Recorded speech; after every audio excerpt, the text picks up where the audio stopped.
జయ వీరభద్ర కృష్ణ నమో నమో. ఇది వీరభద్ర యుగం. వీరభద్ర ఆల్రెడీ కరోనాతో మొదలుపెట్టాడు. మనకు ఒక్కసారి భయాన్ని చూపించినాడు. ఇప్పుడు కర్మ సిద్ధాంతం అమలు పరుస్తున్నాడు.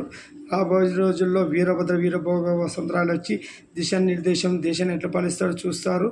రాజకీయ నాయకులు ఎందుకు వద్దంటాడంటే వాళ్ళ కులాలని మతాలని రౌడీజాన్ని ఫ్యాక్షనిజాన్ని పచ్చడి పల్లెల్లో అన్ని కక్షలు కార్పణ్యాలు గ్రూప్ తాగాదాలు ఇవన్నిటికి కారణం వీళ్ళు కాబట్టి ఇటువంటి రాజకీయం లేకుండా సేవ అంటే ట్రస్టులు పెట్టుకొని చేయాలి. రాజకీయంతో వచ్చి చేసేది కాదు. మన డబ్బులు మనకు పంచడం సేవ అంటారు రాజకీయ. ఇది కాదన్నా డబ్బుల సేవ ఏమి రాజకీయం అంటే ఏమో మా నాన్న వీరభద్ర వీరభోగ వసంతరాలు వచ్చి దిశానిర్దేశంతో దేశాన్ని ఎట్లా పాలిస్తాడు, ప్రపంచ దేశాలని తన పాదచెంతం చేర్చుకుని విశ్వగురు ఎట్లా అవుతాడు అన్నీ చూస్తారు.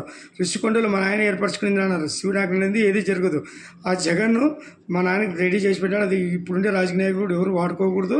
అది వీరభద్ర వీరభోగ వసంతరాలు స్థానం. ఆ స్థానం నుంచే దేశాన్ని పాలిస్తాడు వీరభద్రుడు.